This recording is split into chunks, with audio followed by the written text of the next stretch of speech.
या देवी सर्वभूतेषु शक्तिरूपेण संस्थिता नमस्तस्यै नमस्तस्यै नमस्तस्यै नमो नमः। गुरु कालिका मात की जय। श्री दुर्गा दिव्यै नमः। दुर्गा सप्तशती प्रथम अध्याय हिंदी में। इसके श्रवण से मनवांछित फल की प्राप्ति होती है। इसका भावार्थ अब हम प्रारंभ करते हैं। माँ भगवती का चरित्र, प्रथम अध्याय। ओम श्री महाकालिकाय नमः। ओम खड्गं चक्रं गदेषु चापवर्गं च शूलं भुशुण्डिं शिरः शङ्खं सन्दधिकरिस्तनयनं सर्वाङ्गभूषावृतां नीलसंवृक्षमस्य पददशकं सेवे महाकालिकं यमास्तु त्वस्पितेहरो कमलजो हन्तुमद्गरम्। ओम श्री नमश्चण्डिकाय नमः। ओम ऐं मार्कण्डवाक्षम्। अब मार्कंड जी बोले, सूर्य के पुत्र सर्वणी जो 8वें मनु कहे जाते हैं, उनकी उत्पत्ति कथा विस्तार पूर्वक कहता हूँ, सुनो। सूर्य कुमार महाभाग श्रवणी भगवती महामाया के अनुग्रह से जिस प्रकार मनवंतर के स्वामी हुए वही प्रसंग सुनाता हूँ। पूर्व काल की बात है। स्वरोचिष मनवंतर में सुरथा नाम के एक राजा थे जो चैत्र वंश में उत्पन्न हुए थे। उनका समस्त भूमंडल पर अधिकार था। वे प्रजा का अपने अवर्ष पुत्रों की भांति धर्म पूर्वक पालन करते थे। तो भी उस समय कोल विध्वंसी नाम के क्षत्रिय उनके शत्रु हो गए। राजा सुरथा की दंडी नीति बड़ी प्रबल थी। उनका शत्रुओं के साथ संग्राम हुआ। यद्यपि कोल विध्वंसी संख्या में कम थे तो भी राजा सुरथा युद्ध में उनसे परास्त हो गए। तब वे युद्ध भूमि से अपने नगर को लौट आए और केवल अपने देश के राजा होकर रहने लगे। समूची पृथ्वी से अब उनका अधिकार जाता रहा, किंतु वह भी उन प्रबल शत्रुओं ने उस समय महाभाग राजा सुरथा पर आक्रमण कर दिया। राजा का बल क्षीण हो चला था, इसीलिए उनके दुष्ट बलवान एवं दुरात्मा मंत्रियों ने वहां उनकी राजधानी भी राजकीय सेना और खजाने को हथिया लिया। सुरथा का प्रभुत्व नष्ट हो चुका था, इसीलिए वे शिकार खेलने के बहाने घोड़े पर सवार हो वहां से अकेले ही एक घने जंगल में चले गए। वहां उन्होंने विप्रवर मेघ मुनि का आश्रम देखा, जहां कितने ही हिंसक जीव अपनी स्वाभाविक हिंसा वृत्ति छोड़कर परम शांत भाव से रहते थे। वे मुनि के बहुत शिष्य उस वन की शोभा बढ़ा रहे थे। वहां जाने पर मुनि ने उनका सत्कार किया और वे मुनि श्रेष्ठ के आश्रम पर इधर उधर विचरते हुए कुछ काल तक रहे। फिर ममता से आकृष्ट चित्त होकर वहां इस प्रकार चिंता करने लगे, पूर्व काल में मेरे पूर्वजनों ने जिसका पालन किया था वही नगर आज मुझसे रहित है। पता नहीं मेरे दुराचारी भृत्यगण उसकी धन पूर्वक रक्षा करते हैं या नहीं। जो सदा मत की वर्षा करने वाला और सूरवीर था वह मेरा प्रधान हाथी अब शत्रुओं के अधीन होकर न जाने किन भोगों को भोगता होगा। जो लोग मेरी कृपा धन और भोजन पाने से सदा मेरे पीछे पीछे चलते थे वे निश्चय ही अब दूसरे राजाओं का अनुसरण करते होंगे। उन अव्ययी लोगों के द्वारा सदा खर्च होते रहने के कारण अत्यंत कष्ट से जमा किया हुआ मेरा वह खजाना खाली हो जाएगा। ये तथा और भी कई बातें राजा सुरथा निरंतर सोचते रहते थे। एक दिन उन्होंने वहां विप्रवर मेघ के आश्रम के निकट एक वैश्य को देखा और उससे पूछा, भाई तुम कौन हो? यहाँ तुम्हारे आने का क्या कारण है? तुम क्यों शोकग्रस्त हो? अनमने से दिखाई देते हो। राजा सुरथा का यह प्रेम पूर्वक कहा हुआ वचन सुनकर वैश्य ने विनीत भाव से उन्हें प्रणाम करके कहा।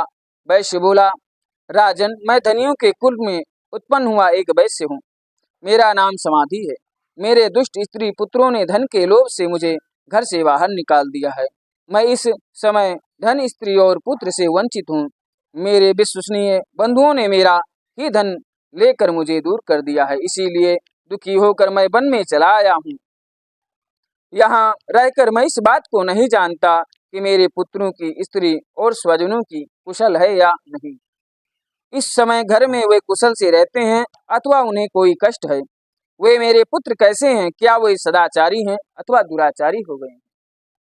राजा ने पूछा, जिन लोभी स्त्री पुत्र आदि ने धन के कारण तुम्हें घर से निकाल दिया, उनके प्रति तुम्हारे चित्त में इतना स्नेह का बंधन क्यों है? वैश्य बोला, हे राजन, आप मेरे विषय में जैसे बात कहते हैं वह सब ठीक है, किंतु क्या करूं, मेरा मन निष्ठुरता नहीं धारण करता।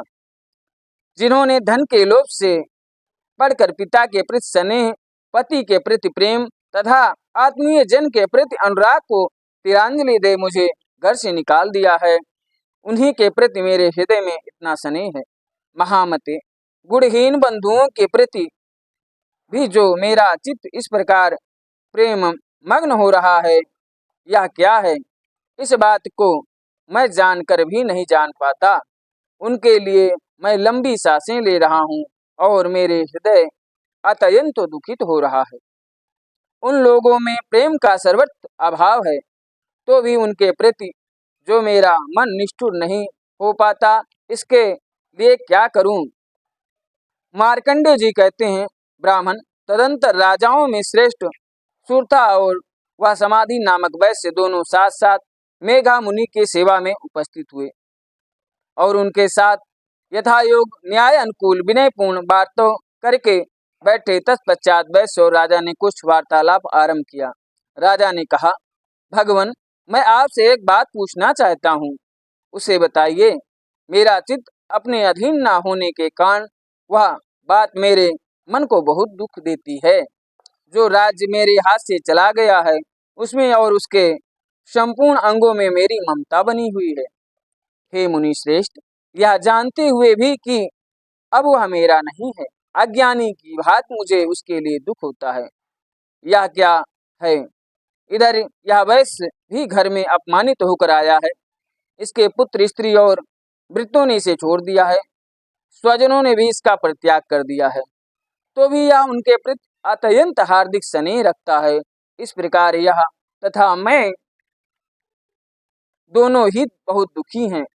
जिसमें प्रत्यक्ष दोष देखा गया है, उस विषय के लिए भी हमारे मन में ममता जनित आकर्षण पैदा हो रहा है।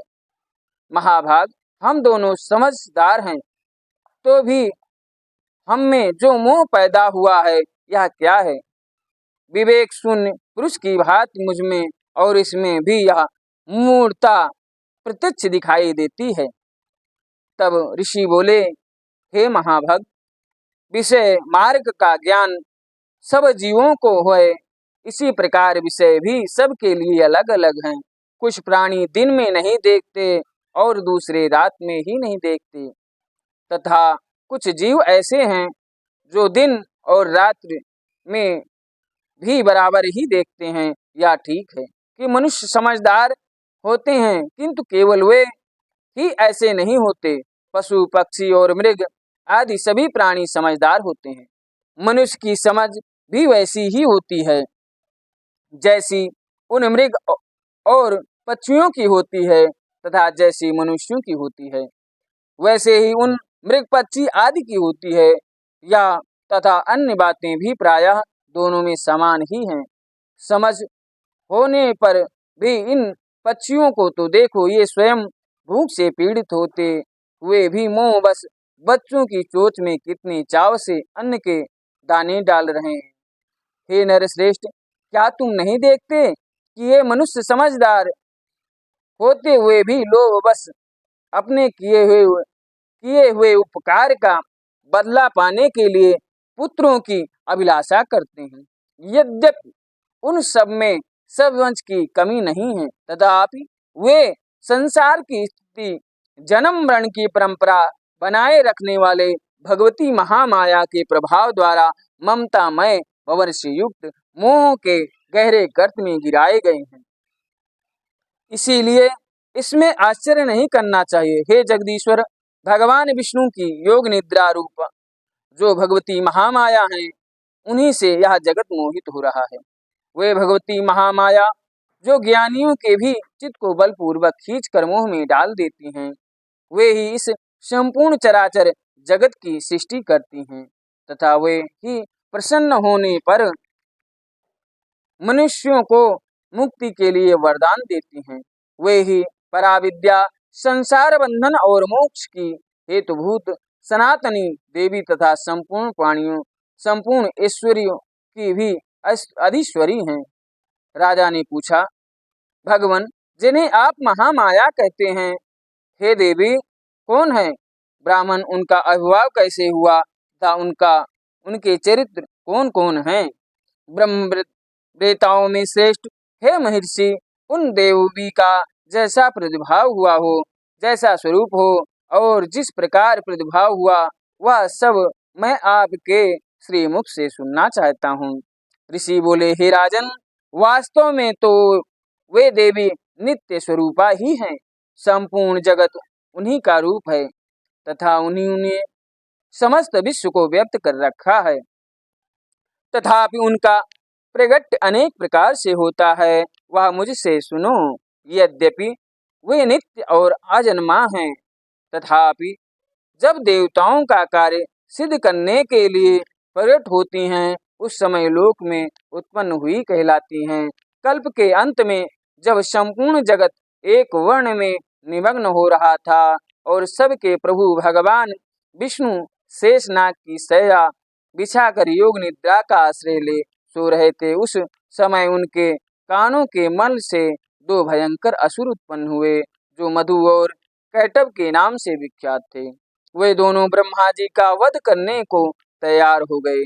भगवान विष्णु के नाभि कमल में विराजमान प्रजापति ब्रह्मा जी ने जब उन दोनों भयानक असुरों को अपने पास आया और भगवान को सोया हुआ देखा, तब एकाग्रचित्त होकर उन्होंने भगवान विष्णु को जगाने के लिए उनके नेत्रों में निवास करने वाली योग निद्रा का स्तवन आरंभ किया, जो इस विश्व की आधीश्वरी, जगत को धारण करने वाली, संसार का पालन और संहार करने वाली तथा तेज स्वरूपा भगवान विष्णु की अनुपम शक्ति हैं। उन्हीं भगवती निद्रा देवी की भगवान ब्रह्मा स्तुति करने लगी।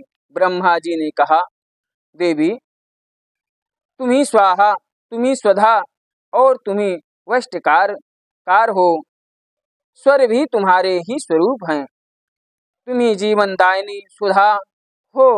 नित्य अक्षर प्राणों में अकर मकर, अकर उकर मकर, इन तीन मात्राओं के रूप में तुम्ही स्थित हो तथा इन तीन मात्राओं के अतिरिक्त जो बिंदु रूप नित्य अर्ध मात्रा है, जिसका विशेष रूप से उच्चारण नहीं किया जा सकता, वह भी तुम्ही हो। देवी, तुम्ही संध्या, सावित्री तथा परम जननी हो। देवी, तुम्ही इस विश्व ब्रह्मांड को धारण करती हो। तुमसे ही इस जगत की सृष्टि होती है, तुम्ही से इसका पालन होता है और सदा तुम्ही कल्प के अंत में सबको अपना ग्रास बना लेती हो। हे जगन्मयी देवी, इस जगत की उत्पत्ति के लिए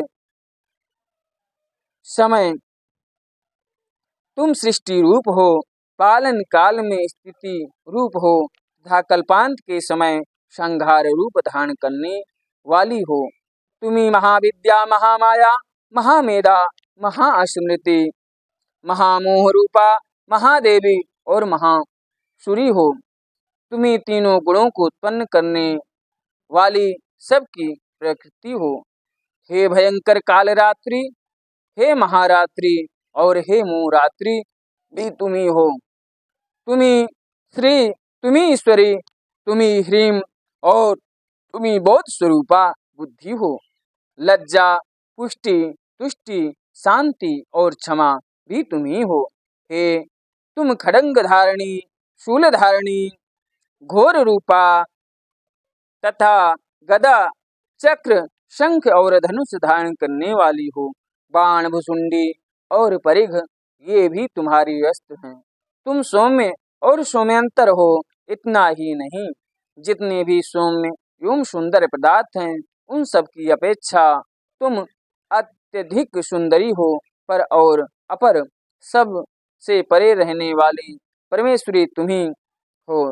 हे सर्वस्वरूपे देवी, कहीं भी सत असत रूप जो कुछ वस्तुएं हैं और उन सब की जो शक्ति है वह तुम्ही हो। ऐसी अवस्था में तुम्हारी स्तुति क्या हो सकती है, जो इस जगत की सृष्टि, पालन और संहार करती हैं। उन भगवान को भी जब तुमने निद्रा के अधीन कर दिया है, तब तुम्हारी स्तुति करने में यहाँ कौन समर्थ हो सकता है। मुझको, भगवान शंकर को तथा भगवान विष्णु को भी तुमने ही शरीर धारण कराया है, अतः तुम्हारी स्तुति करने की शक्ति किसमें है। देवी, तुम तो अपने इन उदर प्रभावों से ही प्रशंसित हो। ये जो दोनों दुर्धर्ष असुर मधु और कैटभ हैं, इनको मुंह में डाल दो और जगदीश्वर भगवान विष्णु को शीघ्र ही जगा दो। साथ ही इनके भीतर इन दोनों महान असुरों को मार डालने की बुद्धि उत्पन्न कर दो। ऋषि कहते हैं, राजन, जब ब्रह्मा जी ने वहां मधु और कैटभ को मारने के लिए उद्देश्य से भगवान विष्णु को जगाने के लिए तमोगुण की अधिष्ठात्री देवी योग निद्रा की इस प्रकार स्तुति की, तब वे भगवान के नेत्र, मुख, नासिका, बहुहृदय और वक्ष स्थल से निकलकर अव्यक्ता जन्म ब्रह्मा जी की दृष्टि के समक्ष खड़ी हो गई। योग निद्रा से मुक्त होने पर जगत के स्वामी भगवान विष्णु जनार्दन उस एक वर्ण के जल में शेषनाग की शैया से जग उठे। फिर उन्होंने उन दोनों असुरों को देखा। वे दुरात्मा मधु और कैटभ अत्यंत बलवान तथा पराक्रमी थे और क्रोध से लाल आंखें किए ब्रह्मा जी को खा जाने के लिए उद्योग कर रहे थे। तब भगवान श्री हरि ने उठकर उन दोनों के साथ 5000 वर्षों तक केवल बहुयुद्ध किया। वे दोनों भी अत्यंत बल के कारण उन्मत्त हो रहे थे। इधर महामाया ने भी उन्हें मुंह में डाल रखा था। इसीलिए वे भगवान विष्णु से कहने लगे, हम तुम्हारी वीरता से संतुष्ट हैं, तुम लोगों से कोई वर मांगो, हम लोगों से कोई वर मांगो। श्री भगवान बोले, यदि तुम दोनों मुझ पर प्रसन्न हो तो अब मेरे हाथ से मारे जाओ, बस इतना सा ही मैंने वर मांगा है, या दूसरे किसी वर से क्या लेना है। ऋषि कहते हैं, इस प्रकार धोखे में आ जाने पर जब उन्होंने